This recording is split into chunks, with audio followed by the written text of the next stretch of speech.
ഇന്ന് പറയാൻ പോകുന്നത് ഒരു അക്കൗണ്ടന്റിന് എന്തെല്ലാം സ്കിൽസ് ആണ് ഉണ്ടായിരിക്കേണ്ടത് എന്നതിനെ കുറിച്ചിട്ടാണ്. ഒരു അക്കൗണ്ടന്റ് ഒരു ജോലിക്ക് അപ്ലൈ ചെയ്യുന്ന സമയത്ത് അയാൾക്ക് എന്തെല്ലാം സ്കിൽസ് ഉണ്ടായിരിക്കണം, അതേപോലെ തന്നെ എന്തെല്ലാം എഡ്യൂക്കേഷണൽ ക്വാളിഫിക്കേഷൻസ് ആണ് ഉണ്ടായിരിക്കേണ്ടത് എന്നതിനെ കുറിച്ചിട്ടാണ് ഇന്നത്തെ വീഡിയോയിൽ പറയാൻ പോകുന്നത്. അപ്പോൾ എല്ലാറ്റിനെ കുറിച്ചിട്ടും വിശദമായിട്ട് പറയുന്നുണ്ട്. ഹലോ ഫ്രണ്ട്സ്, ഞാൻ Shyamala Narayanan. Welcome back to my channel tally accounting Malayalam. അപ്പോൾ ഇന്ന് പറയാൻ പോകുന്നത് അക്കൗണ്ടന്റിന് ഉണ്ടായിരിക്കേണ്ട സ്കിൽസിനെ കുറിച്ചിട്ടാണ്. അതേപോലെ തന്നെ എന്തെല്ലാം എഡ്യൂക്കേഷണൽ ക്വാളിഫിക്കേഷൻസ് ആണ് ഒരു അക്കൗണ്ടന്റ് ജോലിക്ക് അപ്ലൈ ചെയ്യുമ്പോൾ അക്കൗണ്ടന്റിന് ഉണ്ടായിരിക്കേണ്ടത്. അപ്പോൾ ഇതിനെ കുറിച്ചിട്ടാണ് ഇന്ന് ഡീറ്റെയിൽ ആയിട്ട് പറയാൻ പോകുന്നത്. അപ്പോൾ വീഡിയോയിലേക്ക് കടക്കുന്നതിന് മുമ്പ് ഒരു ചെറിയ കാര്യം, എൻ്റെ ചാനൽ ആദ്യമായിട്ടാണ് നിങ്ങൾ കാണണമെന്നുണ്ടെന്നുണ്ടെങ്കിൽ, എൻ്റെ ടീച്ചിങ് സ്റ്റൈല് നിങ്ങൾക്ക് ഇഷ്ടമാണെന്നുണ്ടെന്നുണ്ടെങ്കിൽ ഒന്ന് സബ്സ്ക്രൈബ് ചെയ്യണേ. അതിനോടൊപ്പം തന്നെ തൊട്ടടുത്തുള്ള ബെൽ ബട്ടണും കൂടി ഒന്ന് ക്ലിക്ക് ചെയ്യണേ. എന്നാൽ മാത്രമാണ് ഞാൻ ഇടുന്ന വീഡിയോകളുടെ എല്ലാം നോട്ടിഫിക്കേഷൻ നിങ്ങൾക്ക് കിട്ടുള്ളൂ. അതേപോലെ തന്നെ ഇഷ്ടമായി കഴിഞ്ഞു കഴിഞ്ഞാൽ ലൈക്ക് ചെയ്യാനും അതേപോലെ തന്നെ ഫ്രണ്ട്സിനോ റിലേറ്റീവ്സിനോ ഒക്കെ ഒന്ന് ഷെയർ ചെയ്ത് കൊടുക്കണേ. കാരണം നിങ്ങളുടെ ഒരു ഷെയറും ലൈക്കും കമൻറ്റും ഒക്കെയാണ് എനിക്ക് വീഡിയോ ചെയ്യാനുള്ള ഇൻസ്പിരേഷൻ. അപ്പം ഞാൻ അക്കൗണ്ടിങ്ങും അതേപോലെ തന്നെ ടാലിയെ കുറിച്ചിട്ടുമാണ് വീഡിയോ ചെയ്യണത്. അപ്പോൾ നിങ്ങൾക്ക് എന്ത് ഡൗട്ട് ഉള്ളതുണ്ടെങ്കിൽ നിങ്ങൾക്ക് കമൻറ്റ് ബോക്സിലൂടെ ചോദിക്കാം. അപ്പോൾ അതിന് ഞാൻ തീർച്ചയായിട്ടും റിപ്ലൈ തരുന്നതായിരിക്കും. അപ്പോൾ നമുക്ക് ഒട്ടും സമയം കളയാതെ നമ്മളുടെ വീഡിയോയിലേക്ക് വരാം. അപ്പോൾ നമ്മളിന്ന് പറയാൻ പോകുന്നത് അക്കൗണ്ടന്റിന് ഉണ്ടായിരിക്കേണ്ട സ്കിൽസുകളെ കുറിച്ചിട്ടാണ്. അപ്പോൾ നമുക്ക് 1 by 1 ആയിട്ട് നോക്കാം. ഫസ്റ്റിലായിട്ട് അക്കൗണ്ടന്റ് ഉണ്ടായിരിക്കേണ്ടത് ബേസിക് അക്കൗണ്ടിങ് നോളേജ് തന്നെയാണ്. അതില്ലാതെ ഇരുന്ന് കഴിഞ്ഞാൽ പിന്നെ നമുക്ക് ഒന്നും ചെയ്യാൻ പറ്റില്ല. അപ്പോൾ അക്കൗണ്ടന്റിന് ബേസിക് അക്കൗണ്ടിങ് നോളേജ് ഉണ്ടായിരിക്കണം. അതായത് ജേണൽ എൻട്രീസ് ചെയ്യാൻ അറിഞ്ഞിരിക്കണം. ഡെബിറ്റ് എന്താണ്, ക്രെഡിറ്റ് എന്താണ്, ഇങ്ങനെയുള്ള കാര്യങ്ങളൊക്കെ അറിഞ്ഞിരിക്കണം. ജേണല്, ലെഡ്ജർ, അതേപോലെ തന്നെ ട്രയൽ ബാലൻസ്, അപ്പോൾ ഈ വൗച്ചർ എൻട്രി ചെയ്യാൻ അറിഞ്ഞിരിക്കണം. സെക്കൻഡ് ആയിട്ട് വേണ്ടത് എന്താണെന്നുണ്ടെങ്കിൽ റിപ്പോർട്ടിംഗ് സ്കില്ല് ഉണ്ടായിരിക്കണം. ഒരു കോർപ്പറേറ്റ് ഫേമിൽ വർക്ക് ചെയ്യാനും അറിഞ്ഞിരിക്കണം.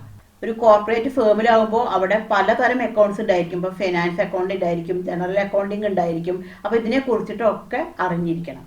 ഒരു അക്കൗണ്ടന്റ് ചെയ്യുന്ന കാര്യങ്ങളൊക്കെ ക്ലിയർ ആൻഡ് അക്യുറേറ്റ് ആയിരിക്കണം. അപ്പോൾ അതാത് സമയത്ത് ഓരോ ഡിപ്പാർട്ട്മെന്റിലേക്ക് റിപ്പോർട്ട് ചെയ്യേണ്ടതായിട്ട് വരും. സ്റ്റോക്ക് ചെക്ക് ചെയ്യുന്ന സമയത്ത് സ്റ്റോക്ക് കുറഞ്ഞിട്ടാണ് കാണുന്നത്, അതായത് ഓർഡർ കൊടുക്കാനുള്ള ടൈം ആയിട്ടുണ്ട്. അപ്പോൾ അതാത് ഡിപ്പാർട്ട്മെന്റിനെ വിളിച്ചിട്ട്, അതായത് സ്റ്റോർ കീപ്പറെ വിളിച്ചു കഴിഞ്ഞിട്ട് ഈ ഒരു ഇൻഫർമേഷൻ പാസ് ചെയ്യണം. എല്ലാ ഡിപ്പാർട്ട്മെന്റുകളായിട്ടും കോർഡിനേഷൻ ഉണ്ടായിരിക്കണം. അപ്പോൾ ഓരോ റിപ്പോർട്ടും അതാത് സമയങ്ങളിൽ ഓരോ ഡിപ്പാർട്ട്മെന്റുകളിലേക്ക് സെൻഡ് ചെയ്യണം.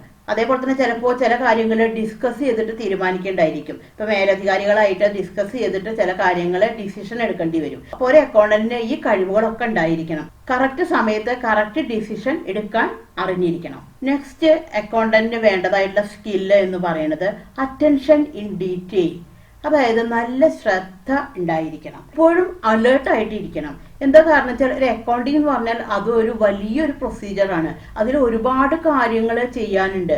ഒരു ദിവസം തന്നെ നമ്മൾക്ക് ഒരുപാട് റിപ്പോർട്ടുകളിലൂടെ നമുക്ക് പോകേണ്ടതായിട്ടുണ്ട്. അപ്പോൾ അതെല്ലാം കറക്റ്റ് ആയിരിക്കണം. കാരണം വെച്ചാൽ ഇത് പല പല ഡിപ്പാർട്ട്മെന്റുകളിൽ പോകേണ്ട റിപ്പോർട്ടുകളാണ്. ഇപ്പോൾ ടാക്സ് ആണെന്നുണ്ടെങ്കിൽ അത് ഗവൺമെന്റ് സബ്മിറ്റ് ചെയ്യേണ്ട കാര്യങ്ങളാണ്. അപ്പോൾ അത് കറക്റ്റ് ഡേറ്റിൽ തന്നെ അത് ചെയ്യാനുണ്ട്. അതേപോലെ തന്നെ ഓരോ റിപ്പോർട്ടുകളാണെങ്കിലും, ഇപ്പൊ സ്റ്റോക്കിന്റെ റിപ്പോർട്ടാണെങ്കിലും അതെ. അപ്പോൾ എപ്പോഴും അലേർട്ട് ആയിരിക്കണം. എല്ലാ കാര്യങ്ങളും ചെയ്യാൻ എപ്പോഴും റെഡി ആയിരിക്കണം. നെക്സ്റ്റ് വേണ്ടതായിട്ടുള്ള സ്കില്ല് എന്ന് പറയുന്നത് ഡെഡ് ലൈൻ ഉണ്ടായിരിക്കണം. അതായത് കാര്യങ്ങൾക്കൊക്കെ ചെയ്യണം എന്നുണ്ടെന്നുണ്ടെങ്കിൽ ഒരു പ്ലാൻ ഉണ്ടായിരിക്കണം. എല്ലാ കാര്യങ്ങളും ഇന്ന് ചെയ്യാം നാളെ ചെയ്യാം എന്ന് വെച്ച് കഴിഞ്ഞിട്ടുണ്ടെങ്കിൽ അക്കൗണ്ടിങ് പ്രോപ്പർ ആയിട്ട് ചെയ്യാൻ പറ്റില്ല. അപ്പോൾ ഒരു അക്കൗണ്ടിന് എപ്പോഴും എന്താണ്, ഒരു ഡെഡ് ലൈൻ ഉണ്ടായിരിക്കണം. ഒരു കറക്റ്റ് ഡേറ്റിന്റെ ഉള്ളിൽ ഓരോ കാര്യങ്ങളും തീർക്കേണ്ടതായിട്ടുണ്ട്.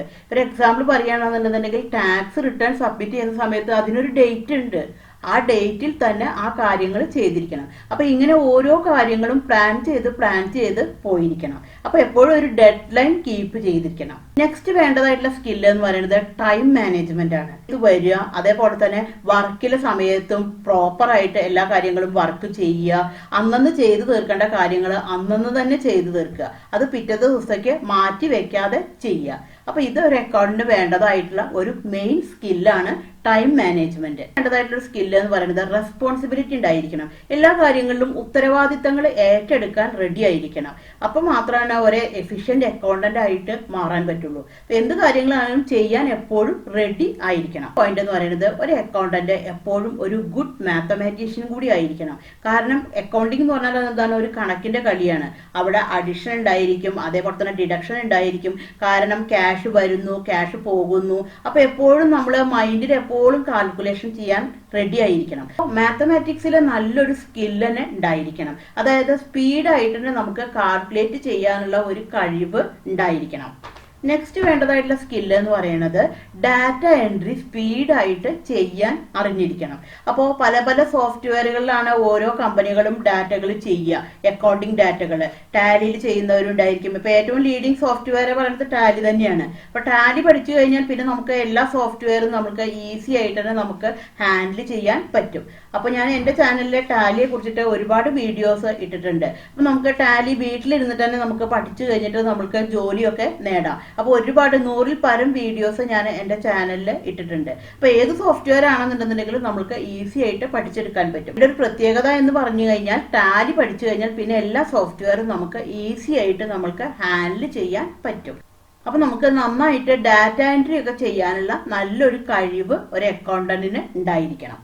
നെക്സ്റ്റ് സ്കില്ല് എന്ന് പറയുന്നത് എഡ്യൂക്കേഷണൽ ക്വാളിഫിക്കേഷൻ തന്നെയാണ്.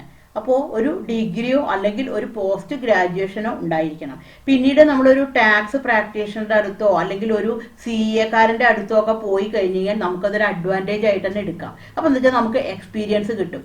അപ്പൊ അവരുടെ കീഴിൽ ഒരു 1-2 വർഷമൊക്കെ നമ്മൾ വർക്ക് ചെയ്ത് കഴിഞ്ഞാൽ നമ്മൾക്ക് ഏത് ഫീൽഡിലും, ഇപ്പൊ ടാക്സേഷന്റെ കാര്യത്തിലാണെന്നുണ്ടെങ്കിലും അതെ, അക്കൗണ്ടിങ്ങിന്റെ കാര്യത്തിലാണെന്നുണ്ടെങ്കിലും അതെ, നമ്മൾക്ക് നല്ല എഫിഷ്യന്റ് ആയിട്ട് വർക്ക് ചെയ്യാൻ പറ്റും. അപ്പൊ നമുക്ക് എപ്പോഴും എക്സ്പീരിയൻസ് ഉണ്ടെങ്കിൽ മാത്രമാണ് നമുക്ക് നല്ല ജോലികൾ കിട്ടുള്ളൂ. എക്സ്പീരിയൻസ് ഉണ്ടാവണമെന്നുണ്ടെങ്കിൽ നമ്മൾ എന്താണ്, ആദ്യം ചെറിയ ചെറിയ ഫേമുകളിൽ വർക്ക് ചെയ്യണം. വർക്ക് ചെയ്താലല്ലേ എക്സ്പീരിയൻസ് ഉണ്ടായിരിക്കുള്ളൂ. അപ്പൊ ആദ്യം നമ്മൾക്ക് ഏത് ജോലി കിട്ടിക്കഴിഞ്ഞാലും നമ്മൾ പോയിരിക്കണം. പിന്നീട് നമ്മളവിടെ ഒരു 1-2 കൊല്ലമൊക്കെ നിന്ന് കഴിഞ്ഞിട്ടുണ്ടെങ്കിൽ പിന്നെ നമ്മൾക്ക് കൂടുതൽ ഉയരങ്ങളിലേക്ക് നമ്മൾക്ക് പോകാൻ പറ്റും. നമുക്ക് കുറച്ച് വർഷത്തെ തന്നെ എക്സ്പീരിയൻസ് കിട്ടും. അപ്പോൾ ഒരു നല്ല ഒരു ഓപ്പർച്യൂണിറ്റി തന്നെ നമുക്ക് കിട്ടും. അപ്പോൾ എല്ലാ കമ്പനികളും അധികം പ്രിഫർ ചെയ്യുക എക്സ്പീരിയൻസ്ഡ് ആയിട്ടുള്ള ആൾക്കാരെയാണ്. പക്ഷെ അത് വിചാരിച്ചിട്ട് ഫ്രഷ് ആയിട്ടുള്ള ആൾക്കാർ എടുക്കുന്നുണ്ട്. അപ്പൊ നമ്മളുടെ റെസ്യൂമിൽ നമ്മൾ ക്ലിയർ ആയിട്ട് അത് വെക്കണം, നമ്മൾ ഫ്രഷ് ആണോ അല്ലെങ്കിൽ എക്സ്പീരിയൻസ്ഡ് പേഴ്സൺ ആണോ എന്നുള്ളത്. അപ്പൊ എന്താ വെച്ചാൽ അവർക്ക് അതിനനുസരിച്ചിട്ട് അവർക്ക് നമ്മളെ ഹയർ ചെയ്യാൻ പറ്റും. അപ്പോൾ ഇതൊക്കെയാണ് ഒരു അക്കൗണ്ടന്റിന് ഉണ്ടായിരിക്കേണ്ട സ്കിൽസ്. അപ്പൊ ഞാൻ ഈ ഒരു ടോപ്പിക്കിനെ കുറിച്ചിട്ട് ഒരു 2-3 വീഡിയോകൾ ചെയ്തിട്ടുണ്ട്. ഒരു അക്കൗണ്ടന്റ് അറിഞ്ഞിരിക്കേണ്ട കാര്യങ്ങൾ, അതേപോലെ തന്നെ എങ്ങനെ ഒരു നല്ല പ്രൊഫഷണൽ അക്കൗണ്ടന്റ് ആകാം. അപ്പൊ അതിന്റെ എല്ലാം ലിങ്ക് ഞാൻ ഡിസ്ക്രിപ്ഷൻ ബോക്സിൽ കൊടുക്കാം. അപ്പൊ അത് പോയിട്ട് കണ്ടോളൂ. ഇത് നിങ്ങൾക്ക് മനസ്സിലായി എന്ന് ഞാൻ വിചാരിക്കുന്നു. Thank you for watching.